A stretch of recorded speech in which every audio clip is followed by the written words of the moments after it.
Bonsoir à tous.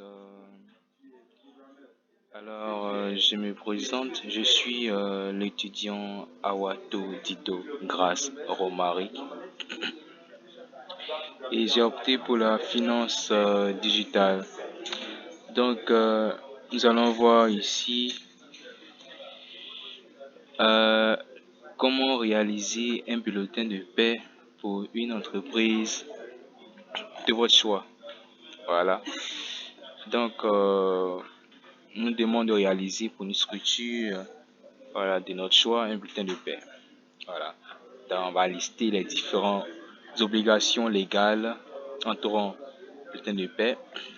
Ensuite, identifier les informations qui doivent ou ne doivent pas paraître sur le bulletin. Après, retrouver les sources de ces informations et faire ressortir la différence entre la lecture du bulletin de paie classique et du bulletin de paie simplifié. Ok. Donc, nous sommes là.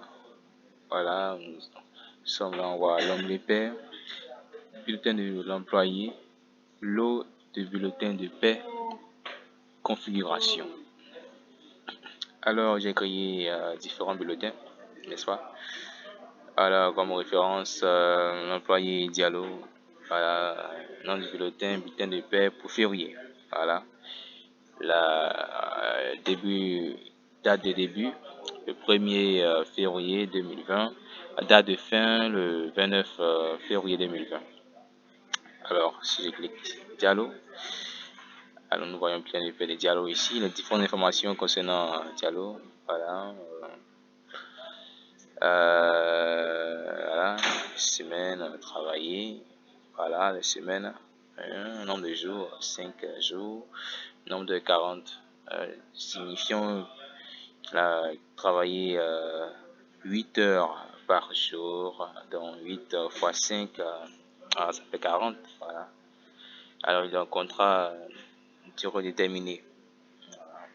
C'est dans les primes de transport, logement,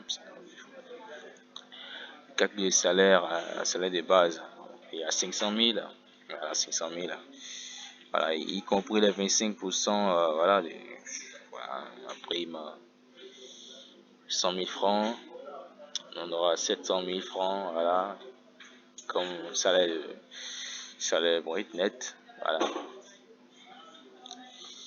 Et là, on le voit également, les formations, les dialogues, voilà, les classiques. C'est assez simple, suffit de suivre les différentes étapes. Voilà. Si vous voulez créer un bulletin de l'employé, vous venez ici créer. Voilà. Je prends un exemple créer. Alors vous remplissez les différentes informations. Voilà que vous devriez avoir employé. Voilà. Si je tape peut-être Romaric. Romaric. Voilà. Tape Romaric. Voilà, créer Romaric. La période. Voilà. Allant pour modifier. Si vous êtes en mars, mais en avril, voilà, vous pouvez changer à la période, début, fin ici, à la référence, vous pouvez mettre une référence donnée. Voilà. Donc, une fois que vous mettez ici l'employé, comme employé à Romaric, vous aurez ici bulletin de paie de Romaric. Alors, si vous mettez ici, je sais pas moi, Solange, ça sera ici bulletin de paie de Solange. Voilà, c'est assez simple. Voilà, un contrat également, vous venez ici, créer, modifier contrat, référence du contrat, département, voilà, administration, ça, ou bien vous pouvez créer également un département que vous aimeriez avoir, gestionnaire, ça c'est, voilà, la hiérarchie, voilà, simple à avoir. Conditions du travail également, tous ces travaux à faire dans le travail. Voilà, des informations qui pourront être utiles, voilà, au comptable pour pouvoir faire ça. Voilà, ce bulletin, quoi. C'est aussi des différents employés. Voilà. Et là, quand vous finissez de remplir cette fiche-là, voilà, venez ici, n'est-ce pas? Vous sauvegardez, vous confirmez, voilà, Bon, ça serait calculer la feuille également, voilà, et modifier également si vous voulez des informations peut-être qui vous ont échappé, voilà. C'est aussi une option. Bien. Après cela, le des bulletins de paie, voilà, différentes informations, référence, employé, nom du bulletin de paie, date début, date de fin, statut, voilà. Les différentes informations que vous pouvez remplir, c'est assez simple. Au niveau de la configuration, structure des salaires, c'est la structure que vous excusez-moi, je suis un peu partout, hein. Voilà, donc trois enregistrements ici comme base. Voilà, différents, voilà. Voilà, non, salaire de base brut, salaire net. Voilà. Arrêt salarial également que vous avez soumis. Registre des contributions également. Voilà, l'employé pour l'instant. Modèle d'avantage de contrat. Voilà. Vous pouvez créer, voilà, changer valeur par défaut. Plus d'avantages, limite inférieure à toutes ces différentes informations. Vous pouvez voilà, mettre, pouvoir établir un bulletin de l'employé. Donc, nous avons voilà, identifié les informations qui doivent apparaître sur le bulletin.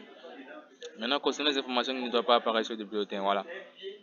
On note qu'il est interdit de mentionner, voilà, en cas de grève, voilà, les différents commissions, voilà, c'est formellement interdit, voilà.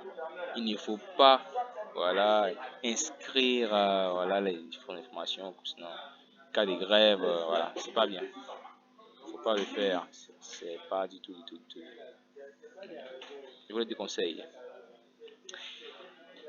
Alors, la différence entre la lecture du bulletin de paie classique, vous le voyez bien ici, là c'est assez simple, c'est bénéfique en fait, ce logiciel-là qui nous permet voilà, de faire les différentes tâches comptables. Voilà. Il y a également un logiciel Odo, le logiciel EBP, voilà, qui sont aussi très très importants aussi, qui peuvent vous aider également voilà, dans, dans la tâche que vous avez à faire au sein de votre entreprise. Voilà, je vous le conseille formellement. Voilà. Donc, c'était juste une brève voilà, une démonstration, voilà, pour vous montrer un peu voilà, comment procéder, voilà, au père, voilà, simple. Donc, voilà, c'est terminé, hein, voilà. Donc,